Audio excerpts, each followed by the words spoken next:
संविधान की प्रमुख विशेषताएं।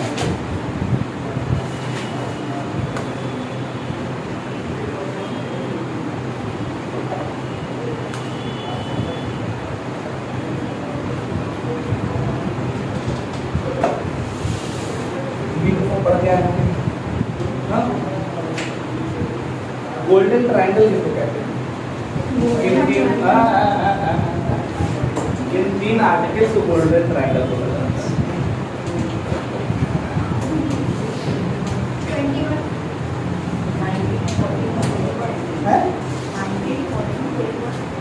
1914 और 31 आर्टिकल 14, आर्टिकल 19 और आर्टिकल 21 जब तीनों एक साथ मिल जाते हैं तो उसको क्या बोलते हैं? Golden triangle. रीजन क्या है?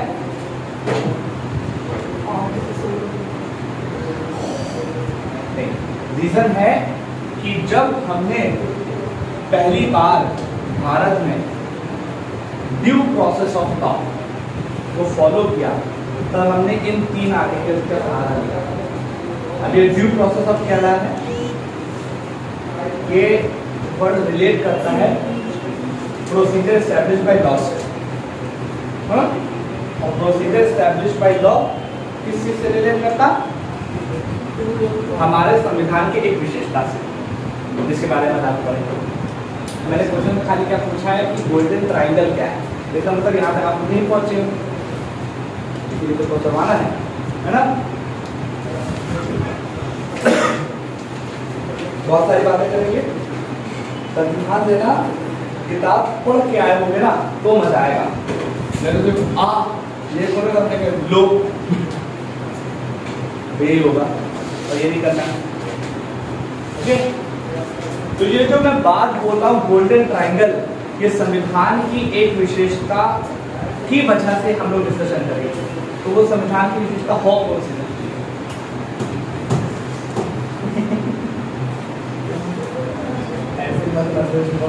बैठना जा रहा है कि अभी भी रेक्टिफिकेशन चालू है। बस पढ़े रहो, रटे रहो, रटो। एडीएम जबलपुर केस ईयर कौन सा है? ADM Jabalpur case habeas corpus case इसको बोला जाता है। कौन सा है? किस साल होगा?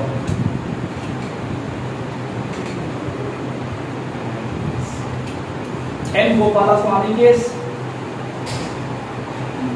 अरे मेनका गांधी केस पता है कब हुआ है?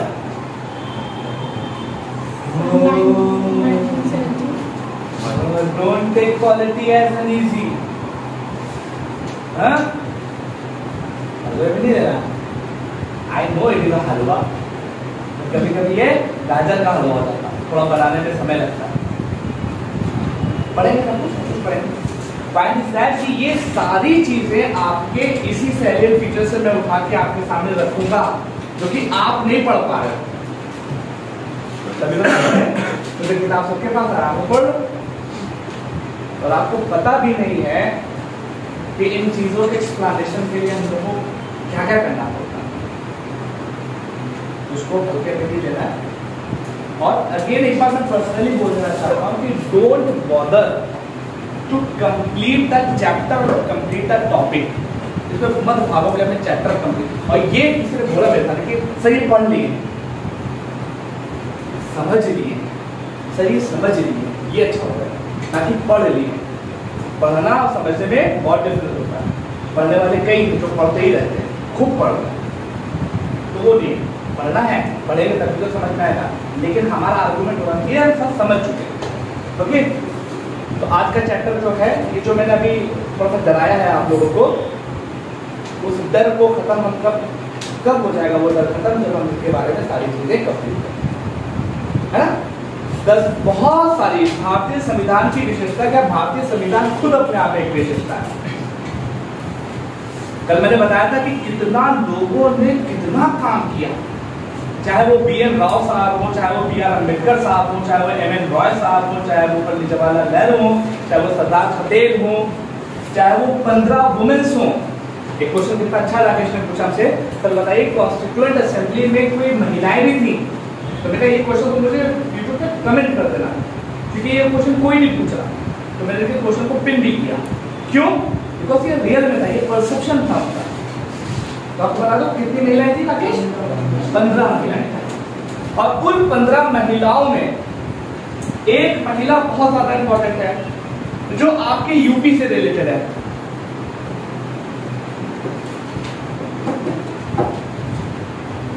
सरोजिनी नायडू। सरोजिनी नायडू को दूसरा नाम क्या बोला जाता है? बहुत सारे नाम, अच्छी बात है क्या बोल। तो सरोजिनी नायडू भी जो संविधान सभा का मेंबर थी यूपी की तरफ से। क्यों मैं यूपी को बोल रहा हूँ? क्योंकि जो संयुक्त प्रांत था तो उसमें जो पहली गवर्नर महिला बनी थी कौन थी?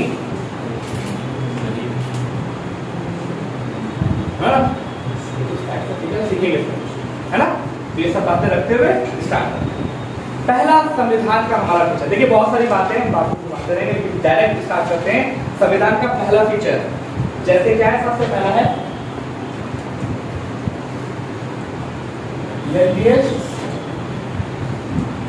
written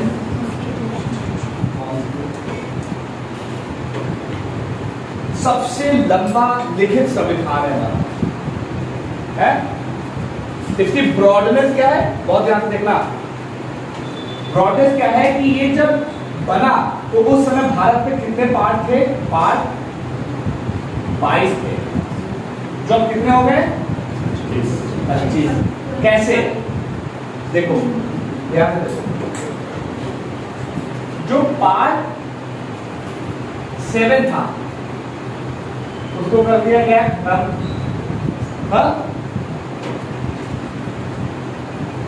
पार्ट 4A को किया गया है ऐड। इसी तरीके से पार्ट 14A इसको ऐड किया गया है। और कौन सा पार्ट था? पार्ट, जल्दी बताओ, 9A इसको ऐड किया गया है, और एक पार्ट और ऐड किया गया है 9 पार्ट 9 इसको ऐड किया गया। तो एक खत्म हुआ, कितने हो गए? 21, और 4 ऐड हो गए, कितने हो गए? 25। बगैर का पॉइंट ये है। राइट टू प्रॉपर्टी है ना, और भी कई रीजन चीजें लिखेंगे। इसी तरीके से हमारे में आर्टिकल कितने हैं? सोच बताओ, इंपॉर्टेंट फैक्ट है ना। भाग 14 में क्या है?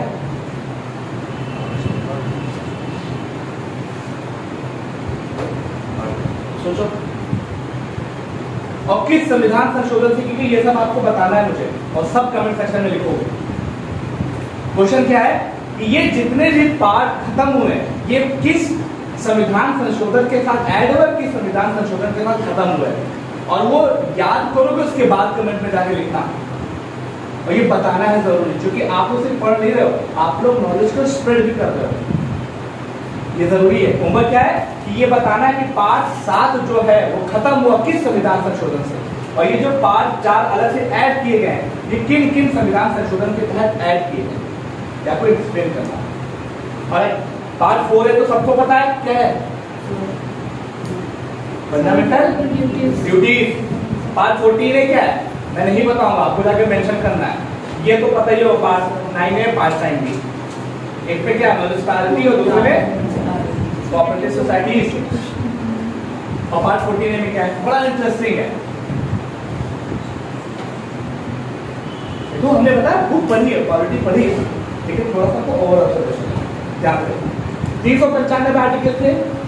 As per the 4th and 6th amendment की जो बुक है उसमें बोला गया कि बहुत सारे आर्टिकल को खत्म किया गया, जैसे आर्टिकल 31, इसी तरह के 20 आर्टिकल को खत्म किया गया और 90 नए आर्टिकल को जोड़ा गया। तो अभी का डेटा क्या है कि अभी इसमें कितने हो गए? 450 प्लस हो गए, अप्रोक्सीमेटली हो रहा है 470 से ज्यादा हो गया। सब संविधान संशोधन के तहत। और कितनी शेड्यूल थी? 8 थी। कितनी हो गई? 12। 4 कौन सी ऐड हुई है? चलो अब ये बताओ, शेड्यूल 9 एक ऐड हुई है, ये किस संविधान संशोधन से हुई है? फर्स्ट कॉन्स्टिट्यूशनल अमेंडमेंट एक्ट के तहत हुई है। शेड्यूल 10 कब हुई है? Schedule 10 50 second constitutional amendment. और कौन सी? शेड्यूल 11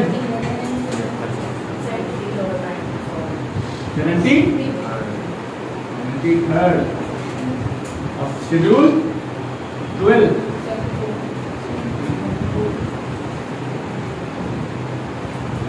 है। अभी तो चलो ठीक है, शेड्यूल 10 बहुत डिस्कस हो रही थी, शेड्यूल 11, शेड्यूल 12। अब शेड्यूल 9 है क्या? अनुसूची 9 है क्या? और इसमें एक बार और अमेंडमेंट हुआ है, बताओ क्या नहीं है, लेकिन एग्जैक्ट क्या है? देखो फिर भी बात, अगर कोई चीज है तो उसका एग्जैक्ट क्या है, 90 सूची में क्या लिखा है, ऊपर बताना चाहेगा। और ये जरूरी, आज का होमवर्क बहुत है, आपको पार्ट सारे याद करने, आपको सारी शेड्यूल याद करनी है ना। इंपॉर्टेंट आर्टिकल का भी वो तो चलता रहेगा, वो तो लंबा, लेकिन ये तो करना ही करना है। अब इसके बाद ये देखिए आगे चल के कौन कौन से संविधान का प्रोविजन कहां से लिए हैं, कुछ याद करनी, कोई ट्रिक नहीं है, कंटिन्यूअस बेसिस पे आपको देखना है, कोई ट्रिक नहीं है, डेली बेसिस पे देखो यार, इंपॉर्टेंट चीज हमारा संविधान है, हम करेंगे। शेड्यूल 96 से ले लेते हैं, एनीवन कॉन्स्टिट्यूशन वो 7 कैसे मैं जानना चाहूँगा भूमि सुधार का मतलब, भूमि सुधार इसमें बोला ठीक है, भूमि सुधार से, लेकिन क्या है उसमें, है क्या? थोड़ा सा एक्सप्लेन करिए। सर पहले जो जमीन पे मतलब अपना कब्जा जमाए हुए थे उनको उनसे ले लिया था, उनका मतलब ये था कि उसको ले लेना था। ठीक है, एकदम से कुछ होगा थोड़ा सा यही है, लेकिन थोड़ा सा और करना है। देखो 1951 देश आजाद हुआ है, उस समय साक्षरता कितनी है? 6-7-8%। जीवन प्रत्याशा कितनी है? लाइफ एक्सपेक्टेंसी, लोग कितना जीते हैं, कितनी है? आजादी के समय पे भारतीय जीवन प्रत्याशा कितनी? इंडियन इकोनॉमिक डेवलपमेंट किताब में ये सब कुछ लिखा है, थोड़ा देखना पड़ेगा, इसका फैक्ट को ध्यान रखना। उस समय लिटरेसी रेट कितनी है? 6-7-8%, इससे ज्यादा नहीं। हुआ क्या, उसी समय भारतीयों को एक हमारा अधिकार मिला जिसको हम क्या बोलते हैं, राइट टू प्रॉपर्टी, लोगों के पास अधिकार है। 1950 में सरकार जब वर्किंग में आई तो सरकार को क्या करना था, लोगों के डेवलपमेंट के लिए काम करना है। तो लोगों के डेवलपमेंट के लिए जब सरकार काम कर रही थी तो लोगों का डेवलपमेंट कैसे होगा? रोड्स बनाओ, ब्रिजेस बनाओ, रेलवेज बनाओ, हाईवेज बनाओ, ये सब बनाओ। अब सरकार क्या काम कर रही है कि सरकार ने कोशिश की कि भैया चलो रेल की पटरी चुप चुप चुप चुप चुप चुप चुप आगे चल रही है, पटरी बन रही है। अब आगे जा रहे बीच में पड़ गए खेत, जब बीच में खेत पड़ गया तो सरकार ने कहा कि भैया मेरे को क्रॉस कर दो। अब जैसे वो क्रॉस करने की कोशिश की, इसके ओनर थे, कहाँ ले जा रहे हो, क्यों? अरे हम सरकार हम बनाना चाह रहे, बना दे ना, ऐसे कैसे बनाना चाहिए, ऐसा यहाँ से लेके जाओ, ऐसे लेके जाओ। सरकार ने कहा यार पागल बनो क्या, इतना लंबा खसाएगा क्या, बिजनेस निकाल दो, हम तुम्हें दे देना कंपनसेशन करने अरेंज। क्यों? राइट टू प्रॉपर्टी है मेरा, और अगर तुमने किया तुम्हें कोर्ट में खरीद लेंगे, ये लोग बोल रहे हैं। अब सरकार परेशान, इस तरह की बहुत एक्टिविटी अब सरकार से घुमा के थोड़ी ना लेके जाएंगे, तो सरकार करे क्या इसके लिए? तो फिर वहां पे सरकार ने एक नई शेड्यूल आई थी, शेड्यूल 9, और ये बोल दिया गया कि अगर डेवलपमेंट एक्टिविटी और इस तरह की किसी भी चीजों के लिए अगर सरकार लोगों से उनकी जमीनों को लेती है, भूमि सुधार कानूनों को लागू करने के लिए उनकी जमीनों को लेती है, तो उसके ऊपर जुडिशियल रिव्यू नहीं लिया जा सकता। जुडिशियल रिव्यू का मतलब कि उस कानून की संवैधानिकता को चेक करने की पावर सुप्रीम कोर्ट के पास नहीं है। ये नवे शेड्यूल में डाल दिया। अब उसके बाद क्या हुआ, सरकार का मन होता था जमीन ले लेती थी, अब चिल्लाते रहो। क्यों? क्योंकि हमने वो कानून बनाया और इस शेड्यूल में डाल दिया, नवे शेड्यूल में। और नवे शेड्यूल क्या कहती है, तुम्हें जुडिशियल रिव्यू है ही नहीं। जब जुडिशियल रिव्यू की पावर सुप्रीम कोर्ट या हाई कोर्ट के पास नहीं है तो तुम चिल्लाते रहो, वो तुम्हारी सुनेंगे। ये थी नवे शेड्यूल है। अब इसके अंतर्गत क्या था, जुडिशियल रिव्यू नहीं लिया जा सकता। लेकिन अब इसके बाद इसमें भी चेंज हुए। क्या अभी नवी शेड्यूल अभी भी है? तो क्या अभी भी कोई ऐसे कानून है जिसको नवी शेड्यूल में डाल दो और उसके बाद जुडिशियल रिव्यू ना लिया जा सके? कैसे कुछ चेंज हुए? इसमें चेंज कर दिए गए। और जो चेंज किया गया है नवी शेड्यूल में 2007 और 2008 में तो चेंज कर दिया गया। अब क्या है कि अगर कोई भी लॉ है और जिससे आपकी भूमि का अर्जन आपसे किया जा रहा है डेवलपमेंट प्रोसेस के लिए हो, उसके ऊपर अब जुडिशियल रिव्यू सरकार ने एप्लीकेबल कर दिया। जुडिशियल रिव्यू पर लिया जा सकता है। 2007-8 से पहले जुडिशियल रिव्यू नहीं लिया जा सकता। कुछ भी हो, अगर जैसे सरकार नवी शेड्यूल क्या है कि जो सरकार के लॉ है उसको इम्यूनिटी देती है कि अगर कोई लॉ हमने नवी शेड्यूल में डाल दिया तो जुडिशियल रिव्यू नहीं लिया जा सकता था। ये 2007-8 तक चला और 2007-8 के बाद ये बोल दिया गया कि judicial review is a part of basic structure. हमारे संविधान की मूलभूत आधार का भी पार्ट है, बेसिक स्ट्रक्चर का पार्ट है। अब अगर हम नहीं लेंगे तो दिक्कत होगी, न्याय अच्छे तरीके से नहीं मिलेगा। तो 2007-8 के बाद इसमें अमेंडमेंट कर दिया गया। तो 2007-8 से पहले क्या था, जुडिशियल रिव्यू उन लॉ के ऊपर नहीं लिया जा सकता था, लेकिन अब लिया जा सकता है।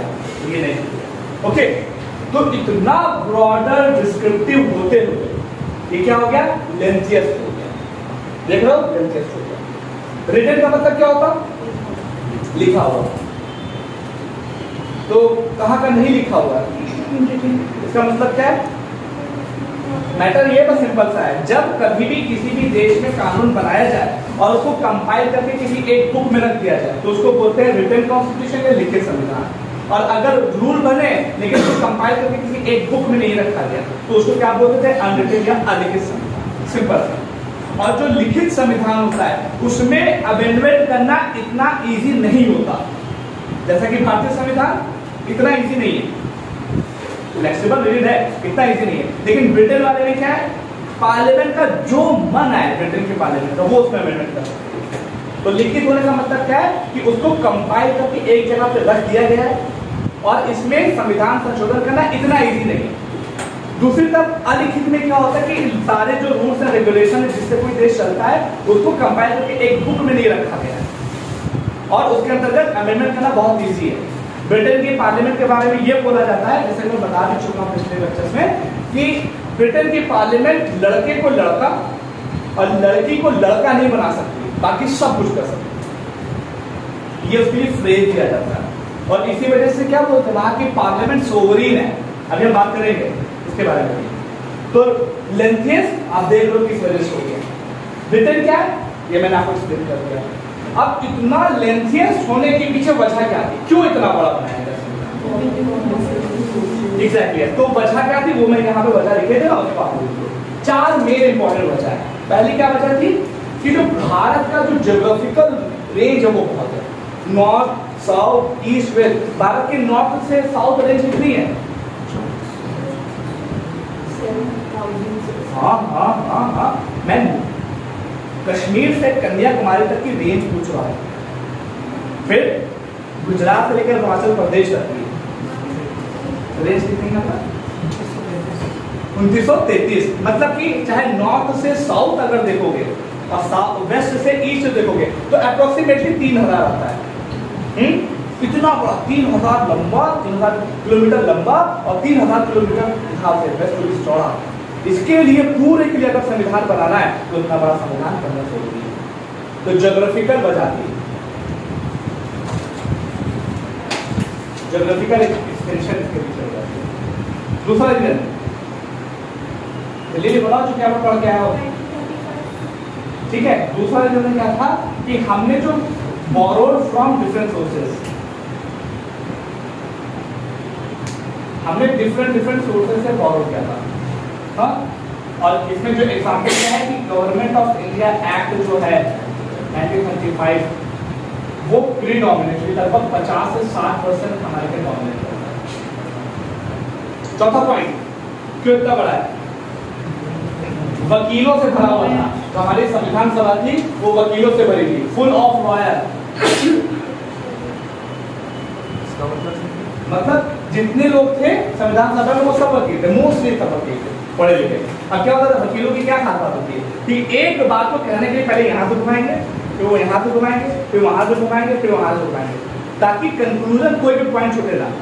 और ज्यादातर लोग वकील थे, तो अगर कोई पॉइंट एक निकलता था तो कहते ये वाला बैठ करोगे, अरे नहीं ये वाला पॉइंट बैठ करो। अब ऐड करते करते करते करते करते हमारा संविधान हो गया। तो वकीलों की प्रेजेंस की वजह से भी हमारा संविधान इतना बड़ा है। और कुछ और सबसे मोस्ट इंपोर्टेंट फैक्ट ये है कि हमारा संविधान सिंगल कॉन्स्टिट्यूशन है for centre and state as well. जैसे अमेरिका में सेंटर का अलग है, स्टेट का अलग है, जैसे टेक्सास का अलग है, बट यूएसए का अलग वाला प्रोसेस अलग है। इंडिया में क्या है, चाहे वो राज्य हो चाहे वो केंद्र, उसके लिए एक साथ। ये है मेन चीज। और भी इसके पीछे एक रीजन है, जैसे हमारा संविधान सिर्फ और सिर्फ ये नहीं बताता कि क्या क्या कानून है, सिर्फ लेजिस्लेटिव प्रोसेस को नहीं बताता, उसके साथ साथ वो प्रशासनिक एडमिनिस्ट्रेटिव प्रोसेस को भी बताता। जैसे कि एडमिनिस्ट्रेटिव रिलेशन क्या होंगे, फाइनेंशियल रिलेशन कैसे होंगे, इमरजेंसी वाले रिलेशन क्या होंगे, मतलब एडमिनिस्ट्रेशन के बारे में भी बहुत सारी बात की थी।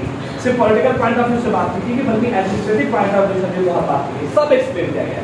इसी वजह से लंबा हो गया और लंबा होता ही जा रहा है। आगे बढ़ते हैं। ये हो गया, तो कुछ खास बात थी कि सबको होता है। नेक्स्ट दूसरा फीचर क्या था इसका? बहुत सारे सोर्सेस से दिया गया, drawn from the various sources. इसको मैं स्पेसिफिकली दिखाऊंगा नहीं, और इसको ये जान लो कि जो drawn from the various sources है, गवर्नमेंट ऑफ इंडिया एक्ट 1935 से हमने बहुत सारी चीजें ली। उसके बाद हमने लगभग 60 कंट्रीज का जो प्रोसेस था, 60 कंट्रीज से कॉन्स्टिट्यूशन को देखा, 60 कंट्रीज के कॉन्स्टिट्यूशन को देखने के बाद ये बात की। और इसमें एक दो चीज बस आपको याद रखने वाली है, ड्रॉन फ्रॉम वेरियस। एक चीज ध्यान रखिए, सबसे पहले गवर्नमेंट ऑफ इंडिया एक्ट 1935 की प्रीडोमिनेंस की पहला पॉइंट। और ध्यान रखना दूसरे पॉइंट, हमारे संविधान का जो पॉलिटिकल स्ट्रक्चर है वो कहां से लिया गया? इसी तरीके से हमारे संविधान का जो फिलोसॉफिकल स्ट्रक्चर है, फिलोसॉफिकल स्ट्रक्चर का मतलब जैसे मूल अधिकार, डीपीएसपी, ये सब कहां से लिया गया है? पॉलिटिकल स्ट्रक्चर में कहां से लिया है? ब्रिटेन से। और फिलोसॉफिकल वाला कहां से लिया? अमेरिका या तो वो दो चीजें, फिलोसॉफिकल और भी चीजें। तो फिलोसॉफिकल के लिए हमने यूएसए और आयरिश को फॉलो किया। यूएसए से हमने क्या किया? Fundamental right, bill of rights हमने वही से कॉन्सेप्ट किया, बिल ऑफ राइट का वही कॉन्सेप्ट किया। और आयरिश से हमने क्या किया? डीपी। और पॉलिटिकल स्ट्रक्चर कहां से लिया? ब्रिटेन के।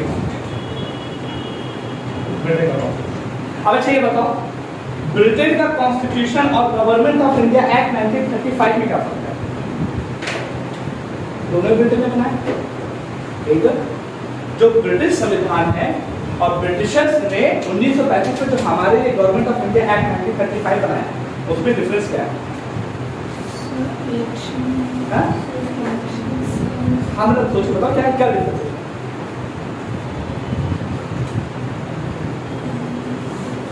अरे ब्रिटिशर्स ने अपने लिए बनाया था और गवर्नमेंट ऑफ इंडिया हमारे लिए बना के भेज दिया था, तो वो हमारी पृष्ठभूमि के आधार पर बनाया गया था गवर्नमेंट ऑफ इंडिया।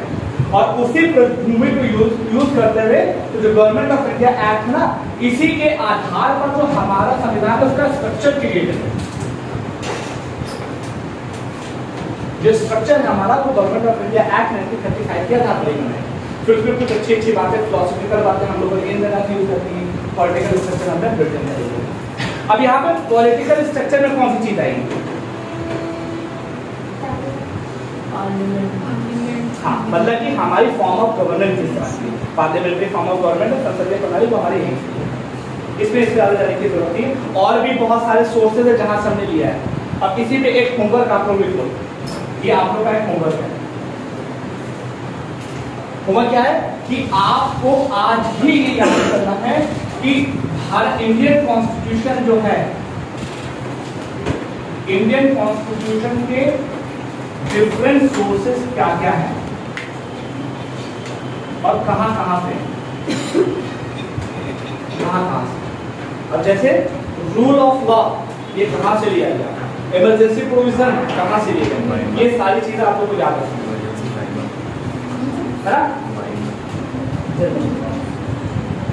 आगे बढ़े,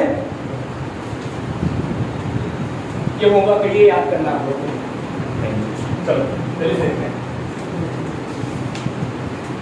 चलो अब थोड़ा सा मजा आएगा, ये तो बेसिक फैक्ट तो सबको ही पता है।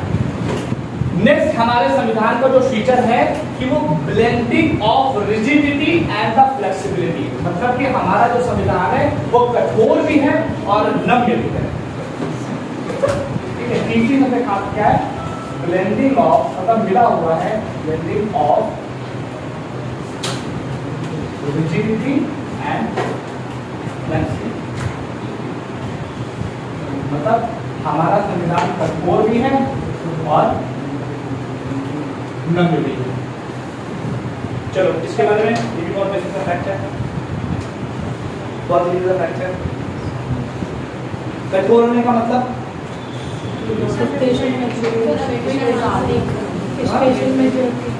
अमेंडमेंट करना। देखो ये जो पूरा कॉन्सेप्ट डिपेंड करता है अमेंडमेंट के ऊपर। भारत अमेंडमेंट कि संविधान में अमेंडमेंट कैसे होगा। अगर इजीएस्ट वे में हो जाएगा तो हम कहते हैं ये हमारा नम्य संविधान का फीचर है। अगर थोड़ा टफ प्रोसेस हो जाए तो उसको हम लोग क्या बोलते हैं, कि वो कठोर संविधान है। अब कुछ प्रोविजन बताओ जिसके आधार पर हम कहते हैं कि हमारा संविधान कठोर है, और कुछ प्रोविजन बताओ जिसके आधार पर कहते हैं कि हमारा संविधान नम्य है। एक मिनट, रिजिडिटी में कौन बताएगा, डीपीएसपी, वेरी गुड। और फंडामेंटल राइट और बस फिलहाल और कौन से प्रोविजन है जो कि रिजिड है, स्पेशल मेजॉरिटी। केस बताओ, वो तो मैं बताऊंगा, कोई केस बताओ। जैसे इन्होंने क्या बताया, डीपीएस के प्रोसेस है जिसको स्पेशल मेजॉरिटी किया गया। कोई भी ऐसी प्रोविजन जो हमारे federal very good, very good. ऐसे प्रोविजन जो हमारे फेडरल स्ट्रक्चर को हट करेंगे, उनको अगर चेंज करना होगा तो बहुत टफ प्रोसेस है, और उस टफ प्रोसेस को हम लोग क्या बोलते हैं, स्पेशल मेजॉरिटी। अभी मैं बता रहा हूँ फ्लेक्सिबल सेफ कौन कौन से ऐसे प्रोविजन है कि जिसके आधार पर हमने ये कहा कि हमारा संविधान फ्लेक्सिबल है, मतलब उसमें आसानी से संशोधन किया है, स्टेट को अलग करना। ठीक है, स्टेट फॉर्मेशन, वेरी गुड। और प्राची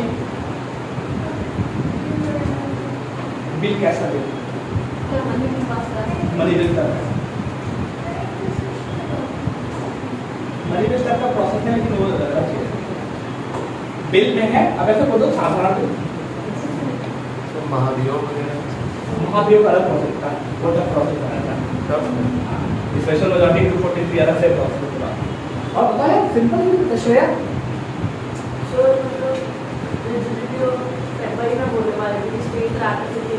हाँ स्टेट और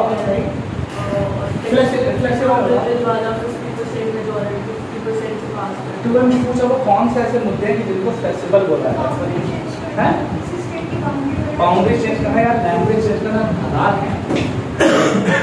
देखो अब ध्यान देखो, मैं जो बोल रहा हूँ, भारतीय संविधान को रिजिड कॉन्स्टिट्यूशन और फ्लेक्सिबल कॉन्स्टिट्यूशन बोला जाता है। उसमें संशोधन किया जाता है।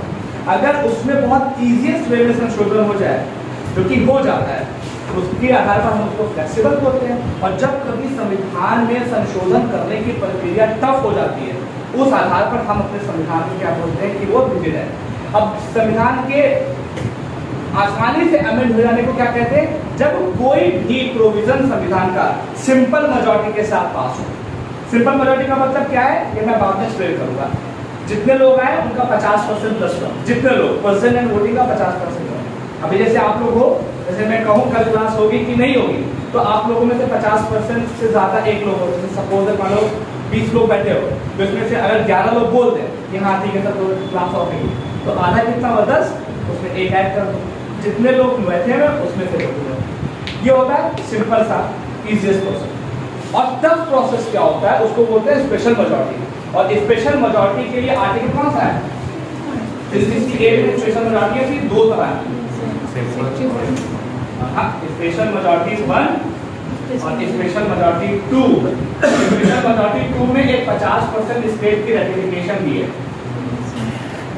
ये प्रोसेस बताएंगे। पर अभी के लिए समराइज में ये मैं बता दूं कि भारतीय संविधान को कठोर संविधान और फ्लेक्सिबल संविधान बोला जाता है। क्यों?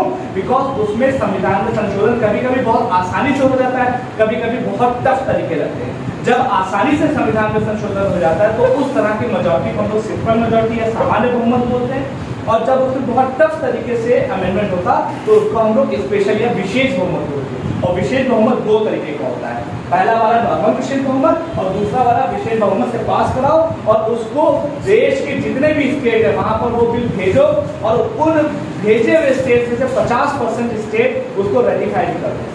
जैसे आप पार्लियामेंट ने कोई बिल विशेष बहुमत से पास कराया, वो पास कराने के बाद भारत में कितने स्टेट है? 28, वहां पे भेजो तो 28 में 50% उसको रेटिफाई भी कर दो, मतलब 14 स्टेट कम से कम उसके ऊपर मोहर लगा कि हाँ जो तुमने काम किया है वो सही है। तो टफ प्रोसेस होगा ना, तो ये चीज है। अब इसमें अमेंडमेंट होता है किस तरीके से, क्या स्पेशल मेजॉरिटी होती है, इसके बारे में जब हम लोग अमेंडमेंट टू द कॉन्स्टिट्यूशन पढ़ेंगे तब एक्सप्लेन करेंगे, बिकॉज अगर यहाँ पे बताने लगे ना तो ये तो कुछ खत्म हो जाएगा। आगे बढ़े, सिंपल बता सकते हैं। नेक्स्ट फीचर क्या है?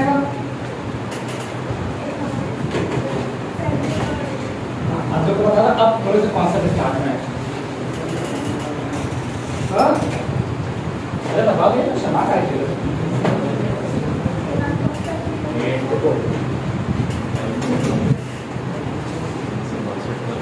फेडरल सिस्टम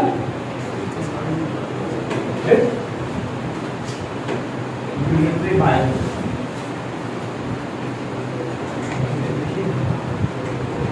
तो बस ध्यान देना, एक क्वेश्चन का जवाब दो। भारत में फेडरेशन वर्ड या संघ वर्ड कहाँ पे यूज किया है?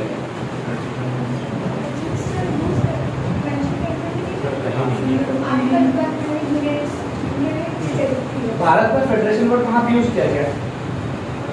कहीं नहीं। आर्टिकल देखो यहाँ पर हिंदी में लिखा हुआ है, क्योंकि हिंदी यूनियन भी होता है, उसको भी संघ बोल रहे हैं, और फेडरेशन को भी हिंदी में संघ ही बोला जाता है। तो इस वजह से आपको ये बात इंग्लिश में जानना जरूरी है कि पहली बात तो संघ होता है क्या, अभी मैं एक्सप्लेन करूंगा। हमारे संविधान का फीचर कि फेडरल सिस्टम है लेकिन हम यूनिटी की तरफ झुके हैं। ध्यान दो, कोई भी सरकार होती है, किसी भी कंट्री की सरकार होती है, वो दो तरीकों से काम करती है। या तो पावर किसी एक पार्टी के पास कॉन्सेंट्रेटेड होती है, एक एंटिटी के पास, जैसे कि चाइना में कोई दूसरी पार्टी नहीं, सिर्फ चाइना की एक पार्टी है जिसके शी जिनपिंग साहब बात करती है, तो एक पार्टी है, कोई राज्य की गवर्नमेंट नहीं है, कोई आपके पंचायत है, कुछ नहीं, सिर्फ एक जगह की पार्टी। उसको क्या बोलते हैं?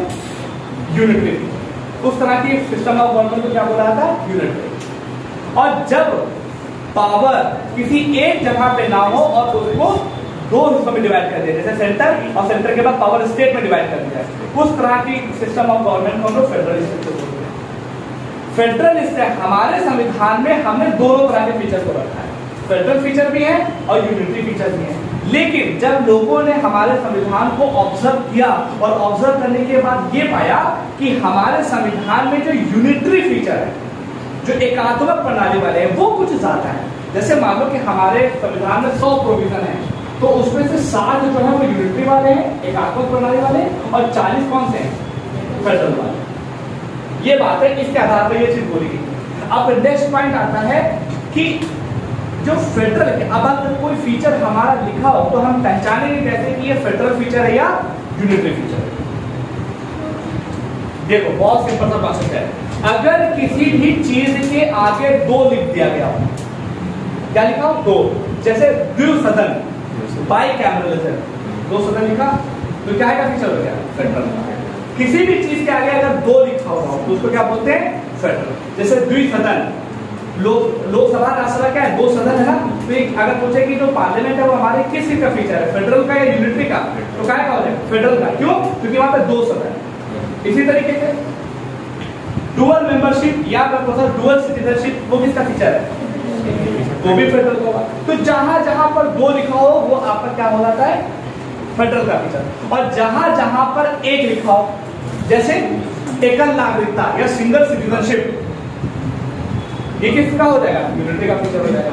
इसी तरीके से अगर लिखा हो all India services, Akhil Bharatiya सेवा, उसका सिलेक्शन बस एक है तो वो किसका हो जाएगा? यूनिटरी का फीचर। अगर अब ये देखो इसके आगे बात होती है, तो दो जहां पे लिखा हो वो फेडरल का, एक जहां पे लिखा हो वो यूनिटरी का। अब एक चीज और बताओ, रिटन कॉन्स्टिट्यूशन, ये किसका फीचर है? रिटन कॉन्स्टिट्यूशन कैसे? इंडिपेंडेंट जुडिशरी, रिजिड कॉन्स्टिट्यूशन, किसका फीचर होगा? If yes then why? Sir rigid constitution federal की फीचर है क्योंकि इजीली हम अमेंड नहीं कर सकते। सेंट्रल कोई भी प्रोविजन में अगर अमेंडमेंट करना होगा तो वो मतलब इजीली अमेंड नहीं कर सकते, लाइक जैसे स्पेशल मेजॉरिटी का। एग्जैक्टली जो ये बताया, ऐसे ध्यान रखो, अगर कोई भी फीचर जिसकी वजह से स्टेट गवर्नमेंट मजबूत हो रही तो उस तरह के फीचर को हम लोग फेडरल फीचर बोलते हैं। जैसे रिजिड कॉन्स्टिट्यूशन, कठोर संविधान, मतलब संविधान में संशोधन करना आसान नहीं है। तो इससे होगा क्या? संविधान में संशोधन करता कौन है? पार्लियामेंट, सिर्फ पार्लियामेंट करती बात ध्यान रखो। अगर वो कठोर है इसका मतलब पार्लियामेंट आसानी से संशोधन नहीं कर सकती, नहीं कर सकती ना, ये तो करेंगे ना। अब सपोज अगर ये फ्लेक्सिबल कॉन्स्टिट्यूशन होता, एकदम हल्का फुल्का ब्रिटेन की तरह, तो क्या होता? जब पार्लियामेंट का मन करता तब संविधान में संशोधन कर देती। तो अभी देखो, कुछ पावर स्टेट के पास है, कुछ पावर सेंटर के पास है। अब क्या है कि स्टेट की जो पावर है वो संसद क्या ले सकती है? आसानी से नहीं ले सकती। क्यों? बिकॉज हमारा संविधान रिजिड कॉन्स्टिट्यूशन। तो अब इससे पावरफुल कौन है? रिजिड होने से पावरफुल कौन हो रहा है? स्टेट पावरफुल हो रही है, क्योंकि उसकी पावर नहीं छीनी जा सकती आसानी से। तो किसका फीचर हो गया? फेडरल का। इसी तरीके से फ्लेक्सिबल कॉन्स्टिट्यूशन अगर मैं पूछूं किसका फीचर है? यूनिटरी का। क्यों? ऐसे फीचर जिसकी वजह से आपकी सेंट्रल गवर्नमेंट पावरफुल जब हो जाए तो उसको हम लोग क्या बोलते हैं? यूनिटरी बात का फीचर। जैसे फ्लेक्सिबल कॉन्स्टिट्यूशन, अब कोई भी लॉ है उसको पार्लियामेंट जब आसानी से अमेंड कर दे, जब माना है तब अमेंड कर दे, तो उसमें क्या यहाँ पे पावर किसके पास है? पार्लियामेंट के पास। जैसे कोई एक स्टेट था उसको काट के अलग करना है, पावर किसके पास है? पार्लियामेंट के पास। और सिंपल मेजॉरिटी से जब माना कर लेगी। तो इससे क्या हो रहा है? सेंटर पावरफुल हो रही है। अब अगर सेंटर पावरफुल हो रही है तो ये फीचर किसका आ जाएगा? यूनिटरी का फीचर। और हमारे क्या क्या है?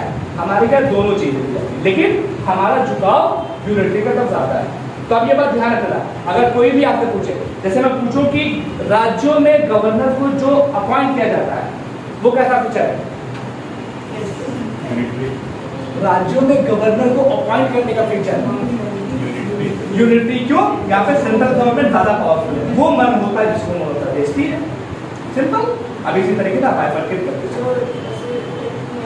सिंपल एक ही बता रहा हूँ, जहां पर दो लिखा हो वो फेडरल है और जिससे स्टेट गवर्नमेंट पावरफुल है वो फेडरल की फीचर है।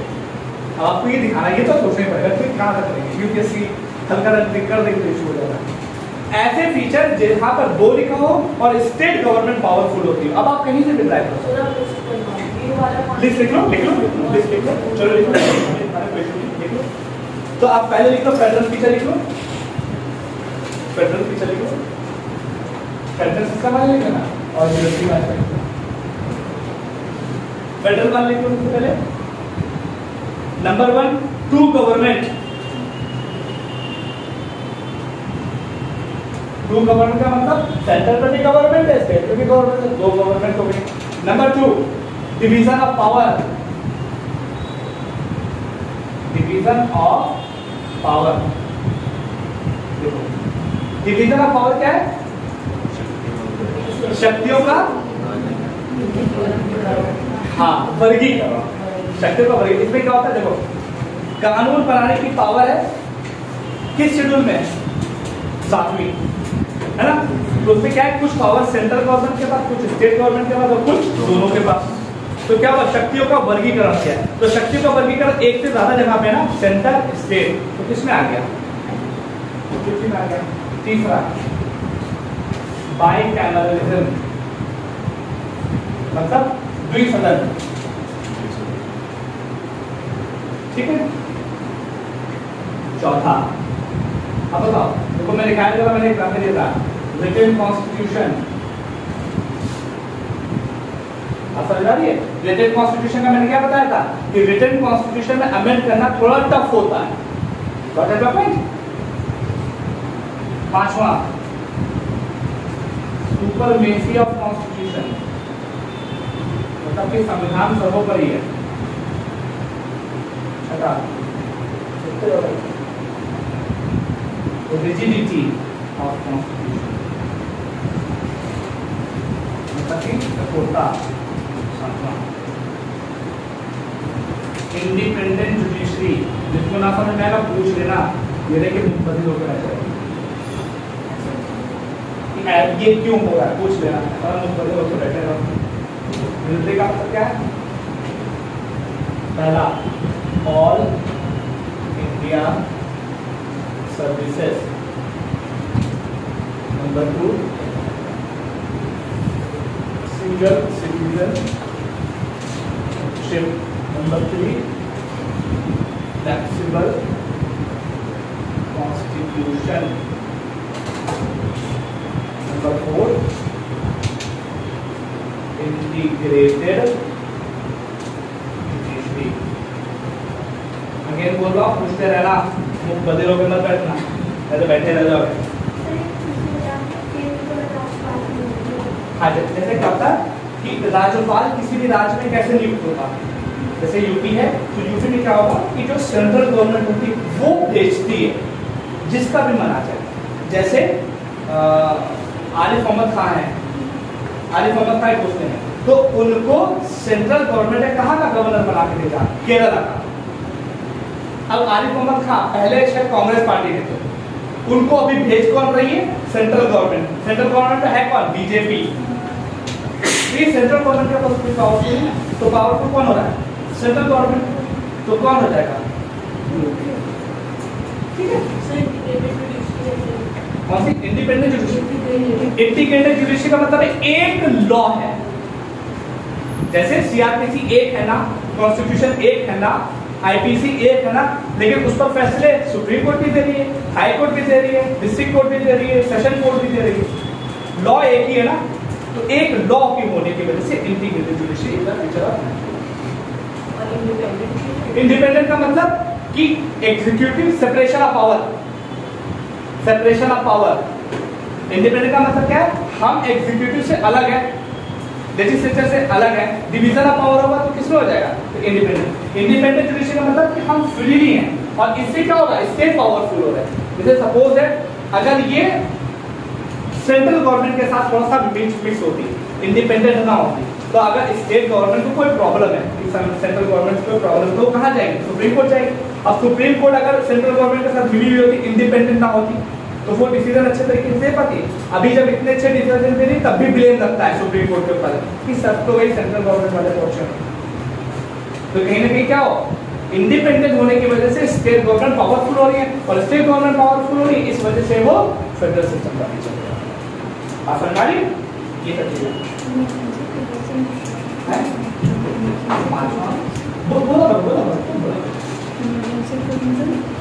हाँ, इमरजेंसी अपॉइंटमेंट ऑफ गवर्नर, ये बिल्कुल लिखा ना, इमरजेंसी प्रोविजन, इमरजेंसी प्रोविजन, तो ये इस पे जिसको जो चीज ना समझ रहे पूछ सकते हैं।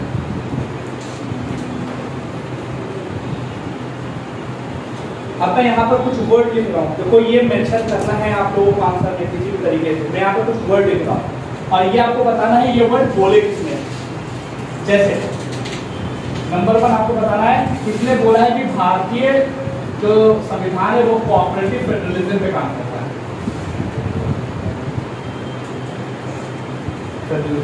कोऑपरेटिव फेडरलिज्म का मतलब सहकारी संघवाद। किसने कहा? लगता है कमेंट बताना। दूसरा क्वेश्चन है बार्गेनिंग कॉन्स्टिट्यूशन। बार्गेनिंग कॉन्स्टिट्यूशन मतलब किसने भी लिखा इन दो के बारे में किसने कहा, ये क्वेश्चन पूछा भी गया, ये खासकर पीछे से पूछ लिया क्वेश्चन। जल्दी लिखो, फीचर्स बहुत हैं, जल्दी लिखो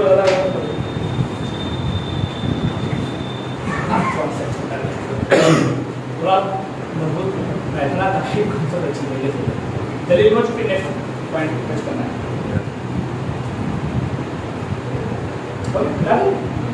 हाँ, ये है बार्गेनिंग। बार्गेनिंग का मतलब होता है जो कहते नहीं है कि दुकान पे गए 600 रुपये की शर्ट है, 600 अभी तक आपको 300 रुपये मिल लेती ऐसे, ठीक है तुम हम 550 देंगे, 250 देंगे हैं, तो क्या कर बार्गेन कर रहे हो। तो किसी ने जब हमारे संविधान को पढ़ा तो कहे हम भी यही करते हैं, तुम भी हमको